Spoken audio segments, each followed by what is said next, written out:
ಪ್ರಭು ಯೇಸು ಕ್ರಿಸ್ತರಲ್ಲಿ ನನ್ನೊಲವಿನ ಸಹೋದರ ಸಹೋದರಿಯರೇ ಹಾಗೂ ಮುದ್ದಾದ ಮಕ್ಕಳೇ, ಇಂದು ನಾವು ಮಾತೆ ಮರಿಯಮ್ಮ ಪವಿತ್ರ ಜಪಮಾಲೆಯ ಮಾತೆಯ ಸ್ಮರಣೆಯನ್ನು ಆಚರಿಸುತ್ತಿದ್ದೇವೆ. ಜಪಮಾಲೆ ನಾವು ಚಿಕ್ಕ ವಯಸ್ಸಿನಲ್ಲಿದ್ದಾಗ ಕಲಿತಂಥ ಒಂದು ಸುಂದರವಾದಂಥ ಒಂದು ಅದ್ಭುತವಾದಂತಹ ಪ್ರಾರ್ಥನೆಯಾಗಿದೆ. ನಮ್ಮ ಮನೆಯಲ್ಲಿ ನಮ್ಮ ಪೋಷಕರು ತಾವು ಕುಟುಂಬದವರನ್ನು ಸಂಜೆಯ ಸಮಯದಲ್ಲಿ ಸೇರಿಸಿ ಜಪಮಾಲೆ ಪ್ರಾರ್ಥಿಸುತ್ತಿದ್ದಂತಹ ಸುಂದರ ಕ್ಷಣಗಳನ್ನು ನಾವು ನೆನಪಿಗೆ ತಂದುಕೊಳ್ಳಬೇಕು.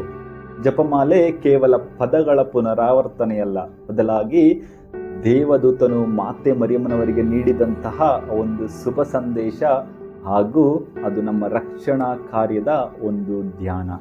ಆದರೆ ಪ್ರಿಯರೇ, ಇಂದು ನಮ್ಮಲ್ಲಿ ಹಲವಾರು ಕುಟುಂಬಗಳು ಈ ಪ್ರಾರ್ಥನೆಯನ್ನು ಮಾಡುವುದಿಲ್ಲ.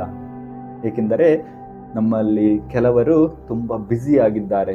ವಿವಿಧ ಕಾರ್ಯಗಳಲ್ಲಿ ಕೆಲಸಗಳಲ್ಲಿ ತೊಡಗಿಸಿಕೊಂಡಿರುವಂತಹ ಇವರು ಆ ಮನೆಯಲ್ಲಿ ಆ ಒಂದು ಸಮಯಕ್ಕೆ ಬಂದು ಪ್ರಾರ್ಥಿಸಲು ಸಾಧ್ಯವಾಗುತ್ತಿಲ್ಲ.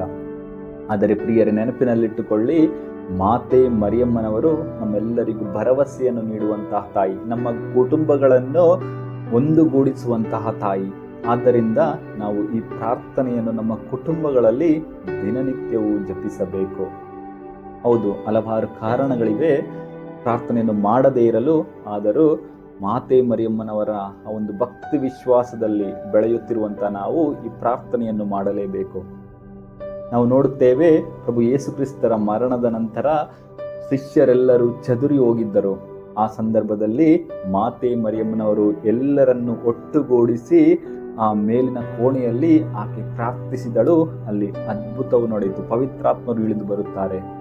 ಪ್ರಿಯರೇ, ಅದೇ ರೀತಿಯಲ್ಲಿ ನಮ್ಮ ಕುಟುಂಬದಲ್ಲಿ ಕಷ್ಟಗಳಿರುವಂತಹ ಸಮಯದಲ್ಲಿ, ನೋವುಗಳಿರುವಂತಹ ಸಮಯದಲ್ಲಿ ನಮ್ಮ ಕುಟುಂಬದಲ್ಲೂ ಒಬ್ಬ ಮಾತೆ ಮರಿಯಮ್ಮನವರ ಅವಶ್ಯಕತೆ ಇದೆ.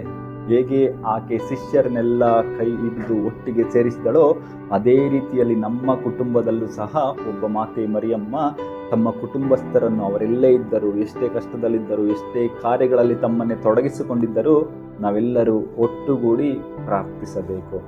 ಆದ್ದರಿಂದ ಇಂದು ನಾವು ಈ ಒಂದು ಸ್ಮರಣೆಯನ್ನು ಮಾಡುತ್ತಿರುವಂತಹ ಸಂದರ್ಭದಲ್ಲಿ ಪುನಃ ಈ ಒಂದು ಪ್ರಾರ್ಥನೆಯನ್ನು ಮಾಡಲು ಮಾತೆ ಮರಿಯಮ್ಮನವರು ನಮ್ಮನ್ನು ಪ್ರೇರೇಪಿಸಲಿ, ಮಾತೆ ಮರಿಯಮ್ಮನವರು ನಮ್ಮನ್ನು ಮುನ್ನಡೆಸಲಿ, ಹಾಗೂ ಈ ಒಂದು ಪ್ರಾರ್ಥನೆಯ ಮೂಲಕ ನಮ್ಮ ಕುಟುಂಬದಲ್ಲಿ ಶಾಂತಿ ಸಮಾಧಾನ ನೆಲೆಸಲಿ. ದೇವರು ನಮ್ಮೆಲ್ಲರನ್ನು ಆಶೀರ್ವದಿಸಲಿ. ಆಮೇನ್. ಹಲ್ಲೆಲೂಯಾ.